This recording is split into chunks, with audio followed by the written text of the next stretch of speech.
Welcome back. ಸಂಜೆ 6 ಕರ್ನಾಟಕ ಕಾರವಾರ ವಿಶೇಷ ಕಾರ್ಯಕ್ರಮಕ್ಕೆ ಸ್ವಾಗತ. ದರ್ಶನ್ ಅವರನ್ನು ಭೇಟಿಯಾಗಿದ್ದಾರೆ. ಅವರ ಬಹಳ ನೆಚ್ಚಿನ ಸೂಪರ್ ಜೋಡಿಯಾಗಿರುವಂಥ ರಚಿತಾ ರಾಮ್ ಕಂಬಿ ಹಿಂದಿರುವ ಕಾಟೇರನನ್ನು ಇಂದು ರಚಿತಾ ರಾಮ್ ಭೇಟಿ ಮಾಡಿದರು. ಅನೇಕ ಸಿನಿಮಾಗಳು, ಇವರಿಬ್ಬರ ಸಿನಿಮಾ ಭಾಳಷ್ಟು ದೊಡ್ಡ ಹಿಟ್ಟಾಗಿದೆ. ರಚಿತಾ ರಾಮ್ ಅವರನ್ನು ದರ್ಶನ್ ಅವರು ರಾಮಪ್ಪ ಅಂತಲೇ ಕರೀತಾರೆ, ಯಾಕಂದರೆ ಅವರ ತಂದೆ ಹೆಸರು ರಾಮಪ್ಪ. ಇವತ್ತು ಭೇಟಿಯಾದಾಗ ಒಂದು ರೀತಿಯಲ್ಲಿ ಕಣ್ಣೀರು ಹಾಕಿದ್ರಂತೆ, ಒಂದು ರೀತಿಯಲ್ಲಿ ತಪ್ಪಿಕೊಂಡು ಸಾಂತ್ವನ ಕೂಡ ಹೇಳಿದ್ರಂತೆ. ಬನ್ನಿ, ಇವತ್ತು ರಚಿತಾ ರಾಮ್ ದರ್ಶನ್ ಅವರನ್ನು ಭೇಟಿಯಾದರು. ದರ್ಶನ್ ಮತ್ತು ರಚಿತಾ ರಾಮ್ ಅವರ ಜೋಡಿ ಭಾಳ ಸೂಪರ್ ಹಿಟ್ ಜೋಡಿ. ಸೊ ಹಾಗಾಗಿರುವಾಗ ಯಾವಾಗ ಅಂಬರೀಷ್ ಅವರಿಗೆ ಬುಲ್ಬುಲ್ ಮಾತಾಡೋಕ್ಕಿಲ್ವ ಅಂತ ಬಂದ ನಂತರ ದರ್ಶನ್ ಮತ್ತು ರಚಿತಾ ರಾಮ್ ಅವರ ವಿಚಾರದಲ್ಲೇ ಅದು ಮತ್ತೊಮ್ಮೆ ರಿಲೋಡೆಡ್ ಆಗಿದ್ದದ್ದು. ಬುಲ್ಬುಲ್ ಮಾತಾಡೋಕ್ಕಿಲ್ವ ಅಂದರೆ ಈಗಿನ ಬುಲ್ಬುಲ್ ಇವರು ಇದ್ದ ಹಾಗೆ. ಸೊ ಹಾಗಾಗಿ ಆ ಥರದ ಜೋಡಿ ಅವರಿಬ್ಬರು ಕೂಡ. ಬನ್ನಿ, ಇವತ್ತು ಭೇಟಿಯಾದರು, ಆ ನಂತರ ಏನು ಮಾತಾಡಿದ್ರು ಒಂದು ವರದಿ ನಿಮ್ಮ ಮುಂದೆ.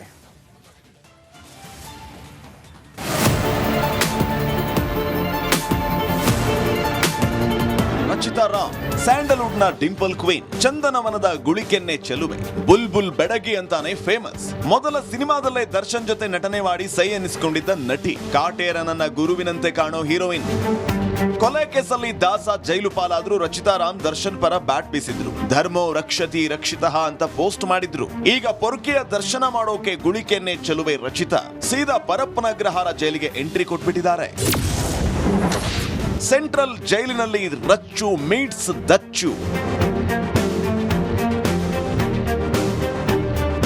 ಕಾಟೇರನ ದರ್ಶನ ಪಡೆಯೋಕೆ ಇವತ್ತು dimple queen Rachita Ram central ಜೈಲ್ಗೆ ಬಂದಿದ್ರು. ಇಂಡ್ವಾಳು ಸಚ್ಚಿದಾನಂದ ಹಾಗೂ ಕೆಲ ಸ್ನೇಹಿತರ ಜೊತೆಗೆ ಬುಲ್ಬುಲ್ ಬೆಡಗಿ ಎಂಟ್ರಿ ಕೊಟ್ಟಿದ್ರು. ಇದೇ ಮೊದಲ ಬಾರಿಗೆ ದರ್ಶನ್ ಭೇಟಿಗೆ ಬಂದ ರಚಿತಾ ಪೊರ್ಕಿಯನ್ನ ಮೀಟ್ ಮಾಡಿ ಕೆಲ ಕಾಲ ಮಾತನಾಡಿದ್ರು.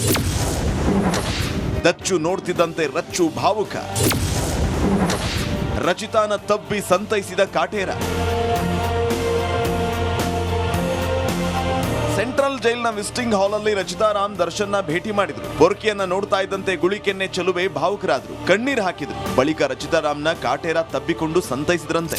ನನಗೆ ಹಾನೆಸ್ಟ್ಲಿ ಹೇಳ್ತೀನಿ, ಬಂದಿಲ್ಲ, ನೋಡೋದಕ್ಕೆ ಬಂದಿಲ್ಲ ಹಾಗೆ ಹೀಗೆ ಅಂತ ಅಲ್ಲ. ರಾಜನ್ ಥರನೇ ನೋಡೋದಕ್ಕೆ ಇಷ್ಟ ನನಗೆ. ಬಟ್ ಯಾಕೋ ಮನ್ಸು ತಡೀಲೇ ಇಲ್ಲ.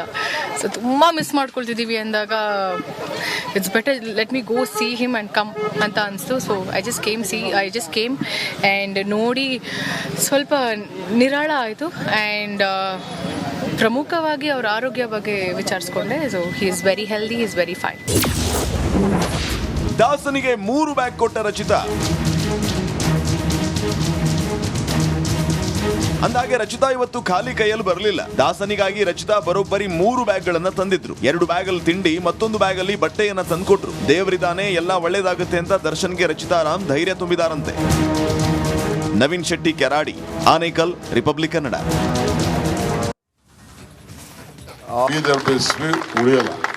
ಇದಕ್ಕೆ ನಾನು ಬದ್ಧನಾಗಿದ್ದೇನೆ. ನೀವು ಹೇಳ್ದನ್ನು ಹಿಂಗೆ ಕೇಳ್ಕೊಂಡಿರೋಕ್ಕೆ ನಮ್ಮ ತೆರಿಗೆ ದುಡ್ಡಿಲ್ಲದೆ ನೀವು ಸರ್ಕಾರ ನಡೆಸಿ ನೋಡೋಣ, ಹೇಳಿ ನೋಡೋಣ. ಈಗ ನೀವು ಹೇಳಿದ್ರಲ್ಲ ನಾನು ಜಾಸ್ತಿ ಮಾಡೋದೆ, ಅದೇ ಹೇಳಿ ನೋಡೋಣ. ನೀವು ತೆರಿಗೆ ಕಟ್ಟೋದೇ ಬೇಡ, ನನಗೆ ರಾಜ್ಯ ನಡೆಸೋಕೆ ಗೊತ್ತಿದೆ ಅಂತ ಹೇಳಿ ನೋಡೋಣ. ಪಾಪರಾಗ್ಬಿಡ್ತೀರಿ. ಆಯ್ತಪ್ಪ, ನಿಮ್ಮ 1,000 ಕೋಟಿ ಇತ್ತಲ್ಲ, ಅದರಲ್ಲಿ 1 ರೂಪಾಯಿ ಆದರೂ ಜನೋಪಯೋಗಕ್ಕೆ ಬಂದಿದೆಯಾ? ಸರ್ಕಾರದ ನಾನು ಮಾಡಿಕೊಟ್ಟೆ ಅಂತ ಬಂದಿದೆಯಾ? ನಮ್ಮ ತೆರಿಗೆ ದುಡ್ಡು. ಇಷ್ಟು ಉಡಾಫೆ ಇರಬಾರ್ದು. ಡಿ ಕೆ ಶಿವಕುಮಾರ್ ಅವರೇ, ಮುಖ್ಯಮಂತ್ರಿ ಆಗಲಿಕ್ಕೆ ಆಸೆ ಇದ್ದಂಥವರು ಬಡವ ಮಾತ್ರ ಶಾಪ ಹಾಕಿದರೆ ಹೆಂಗಿರುತ್ತೆ? ನೀವು ಮಂತ್ರಿ ಇದ್ದೀರಿ, ಉಡಾಫೆ ಯಾಕೆ? ಏನು ಈ ದೇಶ ನಡೆಯೋದು ಕಾಂಗ್ರೆಸ್ಸಿಂದನಾ? ಈ ರಾಜ್ಯ ನಡೆಯೋದು ಕಾಂಗ್ರೆಸ್ಸಿಂದ ಅಂದರೆ ಆಗಲ್ವಾ? ಒಳ್ಳೆ ಕಥೆ ಆಯ್ತಲ್ಲ. ನಾವು ನಿಮಗೆ ಬೈಬೇಕು, ಎಲ್ಲಪ್ಪ ತೆರಿಗೆ ದುಡ್ಡು ಕಟ್ಟಿದ್ದೀವಿ, ತೆರಿಗೆ ಕಟ್ತಾ ಇದ್ದೀವಿ, ಓಡಿಸಪ್ಪ ನಿನ್ನನ್ನು ಕೆಲಸಕ್ಕೆ ಇಟ್ಟಿರೋದು ಅದಕ್ಕೆ ಅಂತ ನಾವು ಬೈಬೇಕು, ನೀವಲ್ಲ. ಏನು ಉಪಕಾರ ಮಾಡಿದ್ದೀರಿ ನಿಮ್ಮನ್ನು ಗೆಲ್ಲಿಸಿ? ಬನ್ನಿ, ಈ ಪ್ರಶ್ನೆಗೆ ಉತ್ತರ ಕೊಡಿ ನನಗೆ. ಏನು ಉಪಕಾರ ಮಾಡಿದ್ದೀರಿ? ಡಿ ಕೆ ಶಿವಕುಮಾರಿಂದ ಬೆಂಗಳೂರಿಗೆ ಏನು ಉಪಕಾರ ಆಗಿದೆ? 50,000 ಕೋಟಿ ಪ್ರೈವೇಟೈಸೇಷನ್ ಮಾಡ್ತಾ ಇದ್ದೀರಿ ನೀವು. ಟನಲ್ ಸತೀಶ್ ಜಾರಕಿಹೊಳಿ ಹೇಳಿದ್ರಲ್ಲ, ಗೌರ್ಮೆಂಟ್ ಆಗಿ ಮಾಡ್ತೀನಿ, ಯಾರು ಗಡ್ಕರಿ ಅವರು ಅಪ್ರೂವಲ್ ಮಾಡಲಿಕ್ಕೆ ಹೊರಟಿದ್ದಾರೆ ಅಂತೇಳಿ. 50,000 ಕೋಟಿ ಯಾಕೆ ಪ್ರೈವೇಟಿಂದ ಮಾಡ್ತಾ ಇದ್ದೀರಿ? ಬೆಂಗಳೂರಿನ ರಸ್ತೆ ಗುಂಡಿ ಮುಚ್ಚಿದ್ರಾ? ಉಪಕಾರ ಸ್ಮರಣೆ ಇದೆಯಾ ನಿಮಗೆ? 136 ಕೊಟ್ಟಿದ್ದಕ್ಕೆ ಬೆಂಗಳೂರಿನ ರಸ್ತೆ ಗುಂಡಿ ಮುಚ್ಚಿದ್ರಾ? 136 ಸೀಟ್ ಕೊಟ್ಟಿಲ್ವ ನಾವು? ರಾಜಕಾಲುವೆ ಒತ್ತುವರಿ ತೆರವು ಮಾಡಿಸಿದ್ರಾ? ಉಪಕಾರ ಸ್ಮರಣೆ ಇದೆಯಾ ನಿಮ್ಮನ್ನು ಗೆಲ್ಲಿಸಿದ್ದಕ್ಕೆ? ದರ್ಶನ್ ಮನೆ ಮುಂದೆ ಏನೋ ರಾಜಕಾಲುವೆ ಮುಂದೆ ಕಟ್ಟಿದ್ದಾರೆ, ದರ್ಶನ್ ಮನೆ ಒತ್ತುವರಿ ಆಗಿದ್ದಾರೆ, ತೆಗಿಸ್ತೀವಿ ಮಾಡಿದ್ರಾ? ಧೈರ್ಯ ಇದೆಯಾ? ಅಲ್ಲಿ ಹೋಗಿ ಏನು ಹೇಳಿದ್ರಿ ಅವರ ಅಭಿಮಾನಿಗಳ ಮುಂದೆ? ನಾವು ಸಹಾಯ ಮಾಡ್ತೀವಿ. ಹಾಗಿದ್ರೆ ಕಾನೂನು ಬೇಡ, ಬಿಟ್ಬಿಡಿ ಅಲ್ರನ್ನ, ಪೊಲೀಸ್ ಸ್ಟೇಷನ್ ಖಾಲಿ ಮಾಡಿ ಬಿಟ್ಬಿಡೋಣ, ನೀವೇ ಮಾಡ್ಕೊಳ್ಳಿ ಅಲ್ಲ. ಸಿಟಿಯಲ್ಲಿ ರೋಡ್ ರೇಜ್ ಆಗ್ತಾ ಇದೆ, ಪುಂಡ ಪೋಖರಿಗಳು ಹೆಣ್ಣು ಮಕ್ಕಳನ್ನು ಎತ್ತಾಕೊಂಡು ಹೋಗ್ಲಿಕ್ಕೆ ಟ್ರೈ ಮಾಡ್ತಾ ಇದ್ದಾರೆ, ಗ್ಲಾಸ್ ಹೊಡಿತಾ ಇದ್ದಾರೆ. ಆ ರೌಡಿಸಮ್ಗೆ ತೆರೆ ಬಿತ್ತಾ? ಉಪಕಾರ ಸ್ಮರಣೆ ಇದೆಯಾ ನಿಮಗೆ 136 ಕೊಟ್ಟಿದ್ದಕ್ಕೆ? ಯಾಕೆ ಕೊಡಬೇಕಿತ್ತು ನಿಮಗೆ? ಬೆಂಗಳೂರಿನಲ್ಲಿ ವಾಟರ್ ಮಾಫಿಯಾ ಇದೆ ಅಂತ ಹೇಳಿದ್ಯಾರು? ಟಿ ವಿಯವರು ನಿಲ್ಲಿಸಿದ್ರಾ? ಉಪಕಾರ ಸ್ಮರಣೆ ಇದೆಯಾ ನಿಮಗೆ? BBMPಯಿಂದ ಕಸದ ಸಮಸ್ಯೆಗೆ ಮುಕ್ತಿ ಸಿಗ್ತಾ? ನಿಮ್ಮನ್ನು ಗೆಲ್ಲಿಸಿದ್ದಕ್ಕೆ ಉಪಕಾರ ಸ್ಮರಣೆ ಇದೆಯಾ ನಿಮಗೆ? ಬ್ರ್ಯಾಂಡ್ ಬೆಂಗಳೂರು ಅಂದ್ರಲ್ಲ, ಬ್ರ್ಯಾಂಡು ಎಲ್ಲೋಯ್ತು? ನಿತ್ಯ ಓಡಾಡೋರಿಗೆ ಟ್ರಾಫಿಕ್ ಸಮಸ್ಯೆ ಇದೆಯಲ್ಲ. ನಿಮ್ಮ 50,000 ಕೋಟಿಯದ್ದು ಆದಾಗ ಬೆಂಗಳೂರು ಜನರಿಗೆ ಮಾಡಿದ ಉಪಕಾರ ಏನು ನೀವು? ಮೊನ್ನೆ ಹೇಳಿದ್ರಲ್ಲ ನೀವು, ಗೃಹಲಕ್ಷ್ಮಿ ಬರ್ತಾ ಇದೆ ಅಂದಾಗ ಜನ ಏನು ಹೇಳಿದ್ರು? ಬರ್ತಾ ಇಲ್ಲ. ಅಲ್ಲೂ ಬಾಯಿ ಮುಚ್ಚಿದ್ರೆ ಬರುತ್ತೆ ಬರುತ್ತೆ ಬರುತ್ತೆ. ಏನೂ ಆಗಿಲ್ಲ. ನಿಮ್ಮನ್ನು ಗೆಲ್ಲಿಸಿ ಏನು ಉಪಕಾರ ಆಯ್ತು ನಮಗೆ? ನೀವು ಮಾಡಿದೆಲ್ಲ ನಮಗೆ ಉಪಕಾರ. ಓಟ್ ಹಾಕಿದ್ದು ನಿಮಗೆ ಅಷ್ಟು ಧೈರ್ಯ ಇದ್ದರೆ ವಿಸರ್ಜನೆ ಮಾಡಿಬಿಟ್ಟು ಹೋಗ್ರಪ್ಪ, ವಿಸರ್ಜನೆ ಮಾಡಿ ಹೋಗಿ. ಗೊತ್ತಲ್ಲ, ಲೋಕಸಭಾ ಚುನಾವಣೆಯಲ್ಲಿ 140 ಕ್ಷೇತ್ರದಲ್ಲಿ ಲೀಡ್ ಆ ಕಡೆಯವರಿದ್ದಾರೆ, ನೀವಲ್ಲ. ನೀವೇನು ಗೆದ್ದೇ ಗೆಲ್ತೀರಿ ಅನ್ನುವಂಥ ಮೈಸೂರು ಭಾಗದಲ್ಲಿ ಏನಾಯಿತು? ಕುಮಾರಸ್ವಾಮಿ ಅವರು ಗೆದ್ಕೊಂಬಂದರು.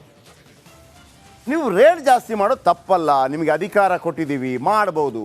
ಆದರೆ ಜನರನ್ನು ಗ್ರಾಂಟೆಡ್ ಅಂತ ತಗೊಳ್ಳೋದಕ್ಕೆ ನಿಮ್ಮ ಹಿಂದೆ ಮುಂದೆ ಸುತ್ತಾಡುವಂಥ ಕಾರ್ಯಕರ್ತರಲ್ಲ ಸ್ವಾಮಿ ನಾವು.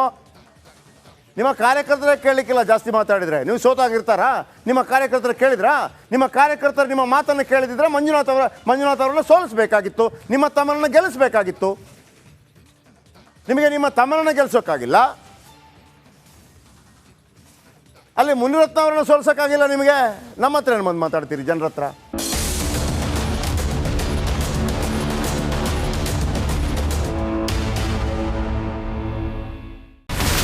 ಇಲ್ಲಿರುವಂತ ಈ ಒಂದು ಗುಡ್ಡ ಕುಸಿದ ಪರಿಣಾಮ ಯಾವ ರೀತಿಯಾಗಿತ್ತು ಅಂತಂದ್ರೆ, ಗಂಗಾವಳಿ ನದಿ ಪಕ್ಕದಲ್ಲಿರುವಂತಹ ಉಳುವರ್ ಎನ್ನುವ ಗ್ರಾಮ ಸಂಪೂರ್ಣವಾಗಿ ಇವತ್ತು ನಾಶ ಆಗಿದೆ.